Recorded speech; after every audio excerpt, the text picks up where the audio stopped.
everyone! Welcome back to C1 Novel and Vocab Week 3 for our novel book.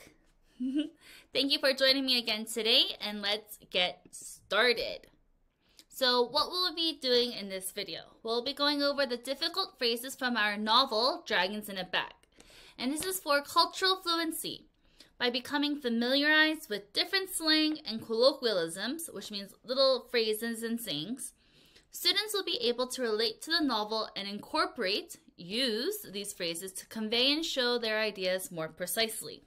So not only am I just explaining these difficult phrases to you, but I hope that you practice and use them in your daily speech with your friends. And this week, for week 3, we'll be going over just 2 chapters, chapters 7 and 8. Now, if you don't have your book already, please go and get it and come back, pause the video, and run over, come on back. First, everyone, please turn with me to page 58 to 59. Sorry, I'm moving the chair, so I made a noise. 58 to 59, at the very bottom of page 58. Let's start with, Ma shakes her head over here, and it says, Ma shakes her head.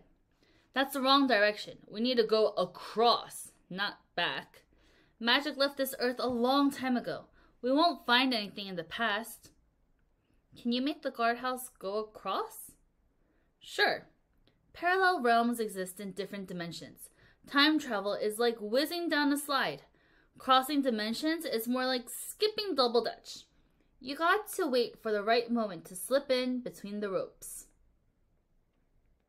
So here, they're saying time travel is whizzing down a slide. Time travel is super easy. You're just going down the slide. However, crossing dimensions, that's more like skipping double dutch. What does it mean to skip double dutch? And waiting for the right moment to slip in between the ropes. If you have seen this before, this is called double dutch. We have 2 people holding 2 different sets of rope, and one is weaving in and the other one is weaving in. And go, and as we're doing this, we have to try to jump inside, like this girl in the middle. So here, double dutch refers to a style of jump rope game that involves the ropes turning at the same time in opposite directions, and people move and jump in between them. It requires timing, coordination, and agility, being really fast, to avoid getting tangled in the ropes, or else it'll hurt. Double dutch is also used metaphorically, like it was in this text, to describe situations that require precise timing and coordination. As you can see, it says right moment to slip in between the ropes.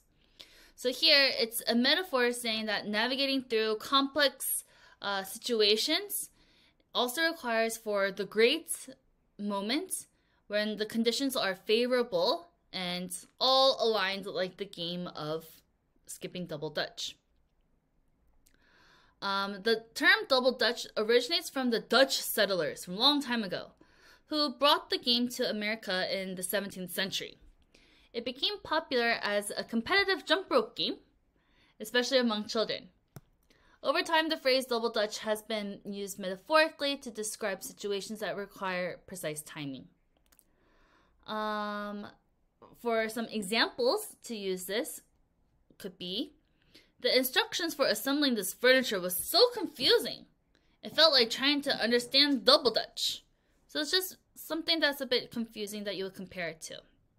Or you can say, navigating through the cities can feel like playing double dutch. You don't know where to go.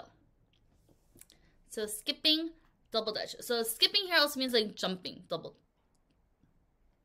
If you haven't played this game, it's quite fun, so you should try out with your friends. When it gets a little bit warmer though. Page 60 in our book. It says, let me start off at the bottom of page 59. Let's look at the last paragraph on page 59. Let me know if you're there. And it says, I'm not sure. I'm not sure that's a good idea, but I trail after Ma as she pushes aside plants with leaves that are bigger than my head. She uses her cane to beat back the dense undergrowth. After a while, the vegetation thins and the ground beneath becomes rocky and hard. I'm so busy checking for snakes and other creepy crawlies that I bump into Ma when she stops suddenly.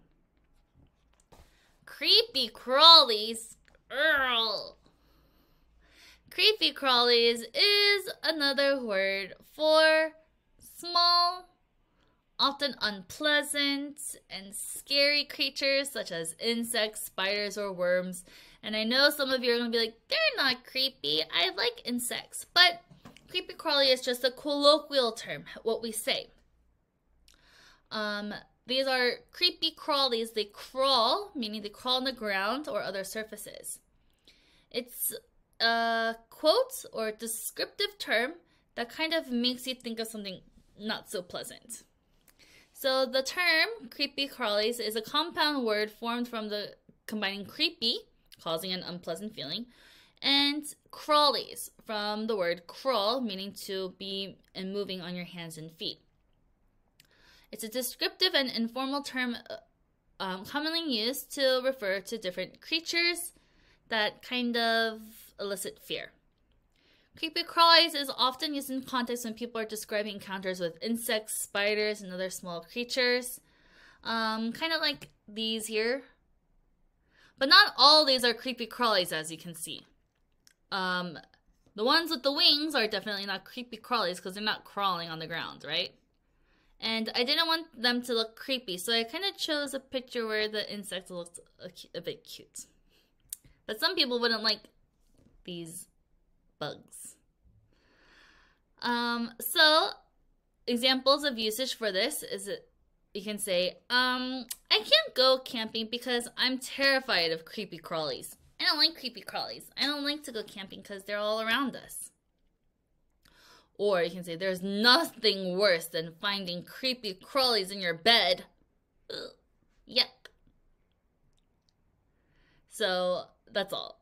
It's just a colloquial term used to describe small, often unsettling creatures like these. But these are so cute in the picture.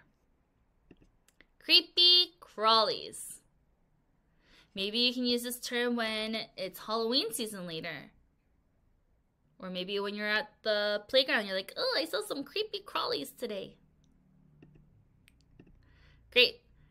Third quote, let's go to page 67. There's two things I want to talk about here. Page 67.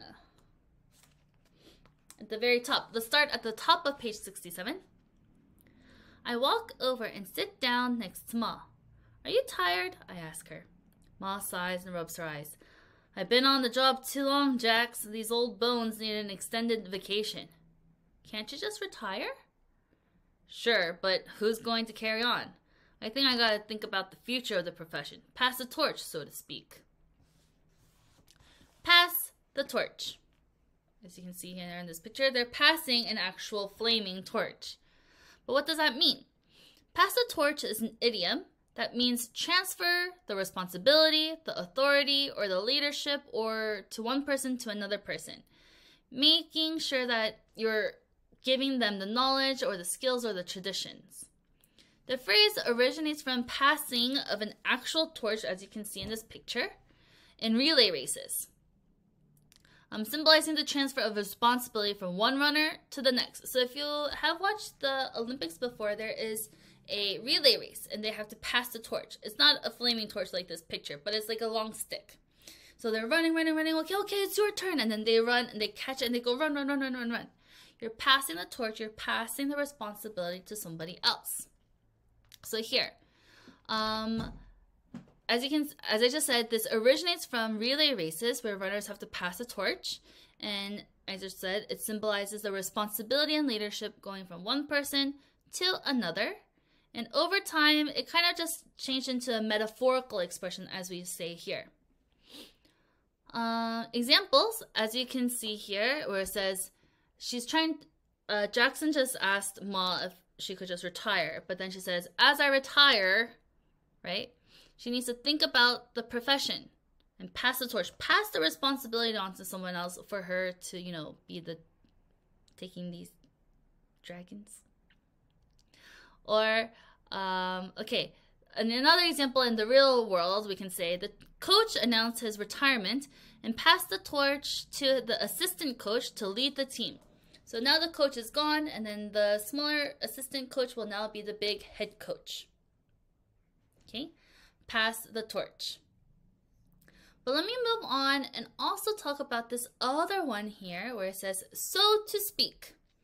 What does it mean when someone says, so to speak? So to speak is a phrase used to indicate that the speaker is using a figurative or a metaphorical expression. So they just use the metaphorical expression pass the torch, and they're saying, I need to think about the profession. For example, pass the torch to someone. It's a metaphorical expression. It's often used to qualify a statement or a description that may not be entirely accurate if taken literally. The phrase signals to the listener that the speaker is making a comparison or using an expression in what they're saying. So to speak here is an idiomatic expression that originated as a way to indicate the statement or expression should be interpreted figuratively rather than literally. So it's just saying, so to speak, metaphorically, if I were to make this connection for you. For example, you can say, he's the king of the jungle, so to speak, in the business world. So the king of the jungle was our metaphor that they're saying, but in the business world, meaning he's like the best top person. Or you can say the project was a roller coaster ride, so to speak, with its ups and downs. Maybe this project they did really well, but then they also didn't do well. The roller coaster is their metaphor where they're saying, so to speak. Awesome. So you can use all of these too. Page 77. I think some of you may already know this phrase, but I wanted to make sure. 77. In the middle, let's start with out of habit. Or let's start with hey Jax. This is when Vic came to the park. Hey Jax, he says as he's in his usual friendly voice. What's up? Out of habit, I say. Not much. Then I remember that there is a lot going on right now. I'm just not sure where or how to begin. Vic makes it easy for me. Where are you? He asks. It sounds kind of loud. Oh, sorry, this is when they're on the phone. Whoever's on the other end of Ambrose's call must have a good sense of humor because he's got Ambrose cracking up. I move a few feet away and say, blah, blah, blah, blah, blah. Cracking up. It just means, ah, ha, ha, ha, ha, ha, ha, ha, ha, ha. It's a colloquial expression used to describe when someone bursts into laughter or finds something extremely funny. It implies that the person is laughing loudly or uncontrollably, often to point out being unable to control their laughter. So here, where does this phrase come from? This phrase, cracking up, likely originates from the idea of something breaking apart or cracking under the pressure. Similar how to someone might break or crack into laughter under the pressure of finding something so funny, like, ah, they're holding it and then they're cracking up. It's often used in contexts where someone finds something really funny. So, how can you use this? You can say, Miss Kimberly's jokes are so funny, all the students are cracking up. Right? I hope so. Or, I couldn't stop cracking up when I watched that funny video on YouTube. So overall, cracking up is a colloquial expression saying that they are laughing a lot. Cracking up. You try to use this too. This is an easy one that you can use throughout your weekly conversations. Here, I just put a picture of everybody laughing. Ah, ha, ha, ha, ha. Page 77 to page 78. So a little bit down on page 77. Let's start with the second to last indent where it says Vic, right after cracking up. Vic doesn't say anything, and for a moment, I worry he's going to turn me down. Then I realize Vic's got his hand over the phone, so I can't hear the conversation he's having with someone else. I could probably sneak out before dinner, but, page 78, my little sister says she'll tell on me, unless I bring her along. Is that okay? Tell on me. Here, in this picture it says, give it to me. And this girl says, It's mine. I'm going to tell on you. What does tell on actually mean? So, here, it's a phrase used to describe when someone informs or reports to a higher authority, meaning an adult, or parent or teacher or someone else, about someone else's actions.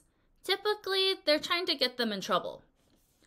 In this context, it means that Vic's little sister threatens him to inform her parents that they're going to sneak out. The phrase tell on me originates from the idea of reporting or informing someone. So it's just basically trying to say, I'm going to tell on you. I'm going to report you. An example of a usage is, my little brother always threatens to tell on me when I don't let him play with my toys. Tell on, another synonym can be tattle. I promised not to tell on my friend if he shared his snacks with me during class. Don't tell on me for being late. I had a good reason. These are all different examples of when you can say tell on. Different than I'm going to, you can also say I'm going to tell, I'm going to tattle, but tell on you. Page 79. Also, it's not always good to tattle. Sometimes you should work it out with your friends. Page 79. Last indent. It says, don't be so sure. And don't be so hard on yourself, kid. The transporter misfires now and again. But Mom, don't make mistakes. Could be this is all part of her plan. So don't be so hard on yourself. Here, don't be so hard on yourself. Here, this woman here is crying and she's very sad. Don't be so hard on yourself is a phrase used to encourage someone to be less critical or demanding of themselves. It implies that the person is being too harsh or judgmental towards themselves, perhaps expecting too much. So here, we can use this in situations where someone is being a bit too mean to themselves. So for an example, you can use this phrase by saying, you did your best, so don't be so hard on yourself for not getting it perfect. So don't be so hard on yourself. Don't be so mean to yourself. That's a quick one. Page 80. This here, I also want to talk about two things. Let's look at the top of page 80 and read together. Plan? How could she plan to send me back alone? There were dinosaurs, Ambrose, real dinosaurs. Ma wouldn't choose to stay behind in a place like that. Would she? Ambrose shrugs. Hard to say. But if Ma thought you could do something on your own, she might have sent you back so she could deal with other matters. So, hard to say. First, hard to say is a phrase used to indicate uncertainty or difficulty in providing a definite answer. So he shrugged, right? That was our clue. I'm not really sure. It's hard to say. It originates from the idea of just really straightforwardly expressing that they don't know what to say to them. It's often used in informal speech and writing to acknowledge uncertainty. Hard to say is frequently used in conversations and discussions where there are multiple possible explanations or where the speaker, whoever's saying it, lacks enough information to give a definitive answer. So they're not really quite sure. For example, you can use this phrase by saying, I'm not sure why she acted that way. It's hard to say what she is thinking. Or you can say, it's hard to say how long it will take to complete this project. Maybe it's going to take forever and you really don't know how long it will take. So you'll say hard to say when you're not really quite sure. So if I were to say, hey, what do you think you got on your test? You can say, hard to say.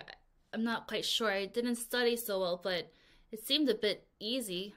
Hard to say.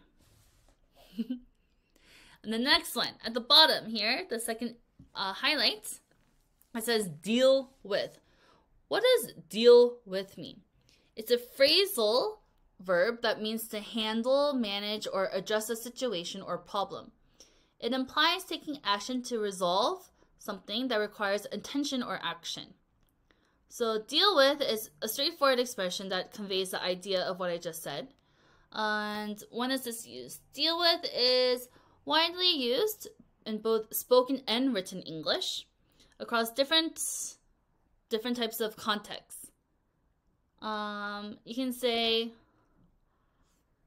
deal with something that you have to do, or something that's hard to do. Say, let's deal with this problem one step at a time. Or she's busy dealing with family issues right now. Dealing with, meaning again, to describe the process of handling or managing or addressing a certain type of situation. So deal with, a phrasal verb here. Ah! And that's it already? Oh my. Here, I think it's because there's only 2 chapters that we were reading, so it was quite short today than the previous videos. But thank you so much. It is now for you to review and self-study for contextual mastery.